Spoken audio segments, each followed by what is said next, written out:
Dr. Norem, good morning and happy birthday. Well, thank you, guys. I do appreciate that. That starts my day off on a very bright note. Well, a guy doesn't hit 40 but one time, Dr. Norem, so... Yeah, I think I'm long past 40. Yeah, you and me both. You and me both. Joe will be hitting me with that same tune tomorrow at some point, I'm certain. Every break. Well, congratulations. It's nice as we get older. We just look forward to celebrating, to having a birthday. Absolutely. Well, you knew my dad. My dad's motto was he didn't care what the number was as long as he could keep piling them up. Absolutely. Yeah, so that's our advice to all of you here on a birthday occasion. All right, COVID-19, the topic as always, when we get together with Dr. Norem on Monday. I'm looking at this thing this morning, Dr. Norem, says some health experts warning about a possible second wave in the pandemic.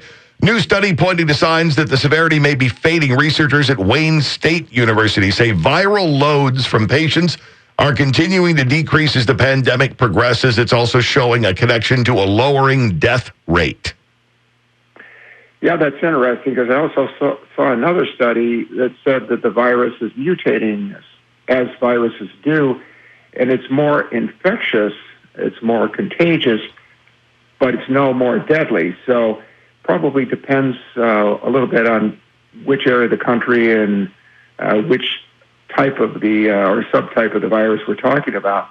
But it does seem like things are calming down, certainly in terms of the death rate. However, that second wave is a concern. I think we're seeing that obviously in some of the European countries, and it appears that some of the states that were hit hard, like New York, are seeing what seems to be the beginnings of a second wave. You talk about the second wave, and the infections rate seems to be popping up, and a lot of concern around these parts. A lot of people whispering, we have the second lockdown coming. Schools are going to be shut down here pretty soon. There's a lot of nervous energy going around that I think even if they do a second lockdown, I think even some of us that were completely on board with the first one and understood the reason behind it will have a hard time adhering to this.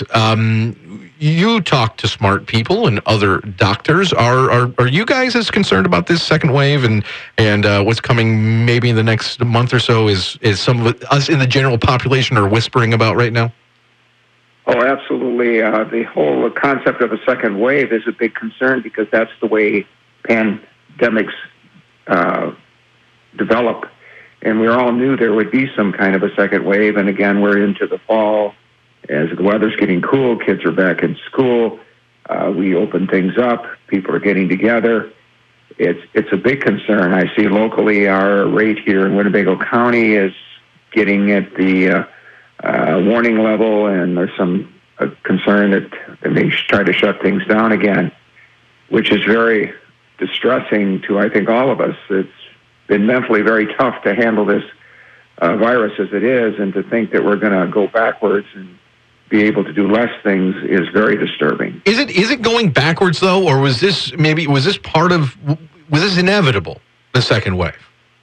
Well, I think the second wave is inevitable. I think the restrictions going the other direction are what's very difficult for us to be able to handle, certainly from a mental aspect. As we finally saw that things were opening up and we were being more and more optimistic. But no, certainly from a viral pan-epidemic standpoint, this is to be expected. Speaking of the mental aspect, and you mentioned that, I've read numerous pieces, with the arguments going back and forth of, the lockdown is one thing and, we're trying to keep the spread down and all that. But at the same time, the lockdown has got its own serious set of consequences that physicians are seeing manifest themselves all the time. Are you seeing this as well? Well, since I'm not in a day-to-day practice, I haven't experienced it personally with my patients anymore, unfortunately, but certainly you read many articles and you talk to doctors and, the concerns about drug abuse, the increased level of opioid use and opioid overdoses and alcoholism and domestic abuse.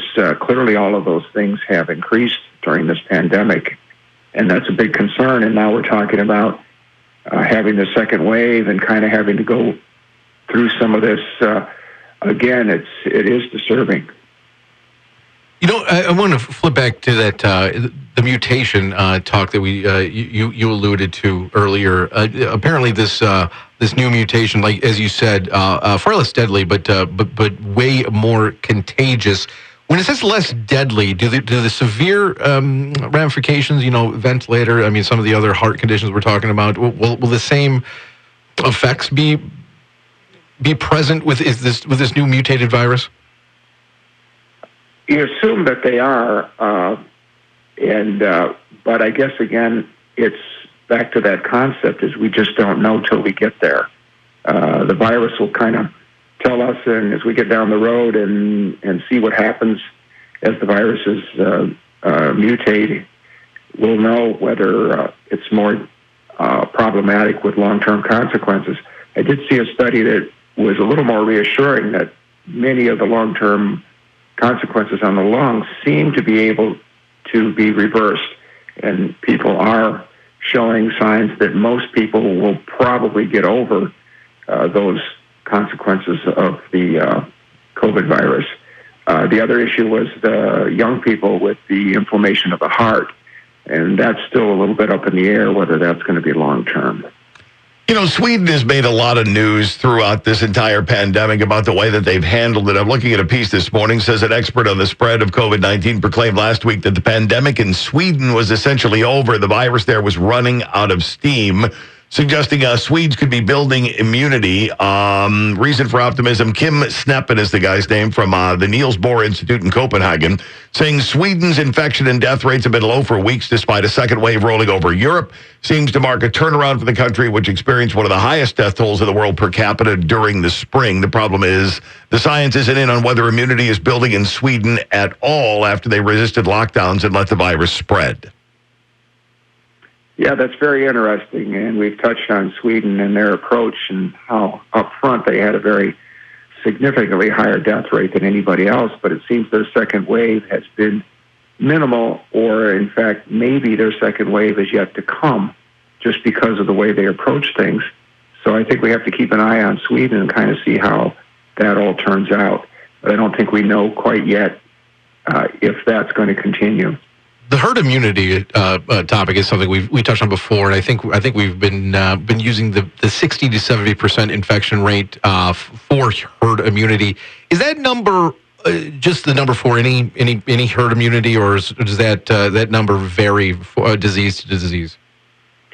It varies quite a bit depending on the virus that you're talking about. So is there any future you could see where we find out maybe for COVID maybe our infection rate's down to 30%, 40% for herd immunity? Could that number slide? That number could certainly slide. I think the one thing to remember is, and it may be what we're seeing in Sweden, is even though you don't reach herd immunity until you hit that 60, 70%, if you get your immunity rate even up in the 15, 20% range, it really slows down the spread. So you don't have to reach herd immunity to be able to slow down the spread. And then if you add a few, common sense things, the social distancing, the masking, that would certainly reduce the spread of the COVID virus. Speaking of, reducing, reopening, doing things like this, the governor of Florida, Ron DeSantis, announced Friday that Florida was moving into full phase 3 of their reopening, specifically lifting COVID-19 restrictions on restaurants. Restaurants there can now operate at a minimum of 50% capacity, which basically means they're fully open. And phase 3 also states bars, pubs, nightclubs that derive more than 50% of their sales from alcohol should operate at full capacity with limited social distancing protocols. Since the state's number of cases peaked in July, the number of new infections has steadily declined. Thoughts on that move? I think that's a little aggressive. I'm concerned. I think, again, we'll really watch Florida and see what happens with the rates, watch for a significant second wave. I think maybe that's pushing things a little bit. I think the other concern with that order was he sent out an order saying there could be no fines for people not wearing masks, which kind of encourages people not to wear them, which really, that piece of it would also concern me quite a bit. We're still masks. Still wear them, right? Oh, absolutely. Right. Okay. Absolutely. They're inexpensive. They're probably the best protection we have. We're all looking for this magic bullet of having a vaccine, but we're probably still months away from the vaccine. And the other part of that I hadn't thought about until I saw a couple of discussions is kids are back in school. Kids need to be vaccinated. The companies are just starting to begin their vaccine trials in children. We're not going to see a vaccine approved for children, possibly not even by the start of school year in 2021. That's a long ways away for kids.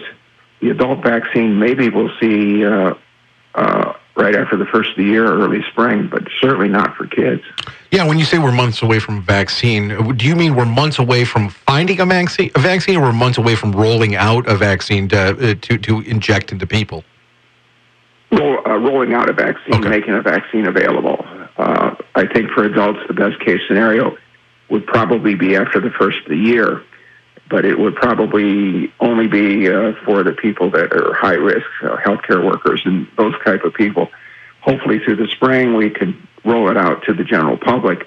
But again, as far as children, those studies are just barely starting, and so you're looking best case scenario probably next fall at the earliest, and maybe not even then.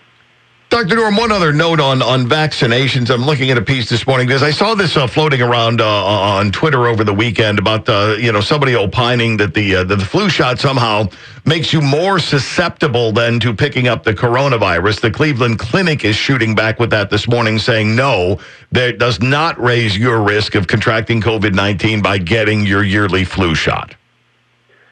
I don't know where that comes from. The internet is full of garbage. There's just no correlation between getting a flu shot, and I implore people, get your flu shot. They are available now. Please get your flu shot. The last thing we need is a bad flu season given this coronavirus. Yeah, because I would imagine the two, should you find yourself, strung up with both of those afflictions, that could get real messy. Oh, absolutely. And we just don't know if you get a case of the flu, would you be more susceptible to coronavirus? Clearly, if your flu knocks down your immune system and you get coronavirus, you've got double trouble in terms of your illness. The mask wearing and testing were the two pillars that we've always been told can help us out of it. Mask wearing, that's on us personally. Testing, that's on you guys. I'm using you guys medically. The rapid saliva test that they used down in Champaign for a couple months that seemed to be effective, reportedly is going to be available here in town soon. Have you seen it at your office yet? I have not seen it yet. I'm going to have to check. I just learned about it a couple of weeks ago. The U of I was going to roll it out here locally. I don't know the current status, but it's supposed to be available soon. I know they're hiring technicians. I saw that to help manage the test and do the testing. So it should be available here in town fairly soon. And what will available mean? I mean, will Office A, B, and C get it, but D, E, and F not? Will it just be for first, high-risk people? Will it be just for the drive-through? How will that be doled out? Well, I think the U of I is going to contract with healthcare providers throughout the community. They'll probably obviously offer it themselves through their own clinics, which they have, and through the residency clinic that they have, but they're trying to engage in contracts with local providers, hospital systems that would be able to provide it also. But I haven't heard any word from my system whether we are going to be involved in that. That'll be an interesting matter. It'll be an interesting matter for everyone to sort out, what the pecking order is and how that goes. Right. Yeah, absolutely. But I think it's a good breakthrough. It's a much easier test. You spit in a tube, and turnaround time, I believe, is 3 to 4 hours. Oh, outstanding. So it'll be quite an improvement, and it's supposedly a very accurate test. Outstanding. See, this is why we get together with Dr. Norm on Mondays for news just like this that maybe you didn't know, and answers to some of the questions out there that we've all been kicking around in our heads. Dr. Norm, as always, we appreciate you carving time out of your day, being the guiding voice with us through this whole COVID-19 thing, and if you're up for continuing next Monday, we would love to do so as well. Well, as long as I don't do something dumb on my birthday, I'll be here next week. Jury's still out. Yeah, smart money. It's 50-50 on this one. Hey, give me a call if you want to do something dumb. I'm good at that. Joe's your guy. Right. Happy birthday, Dr. Norman. Thank you for your time.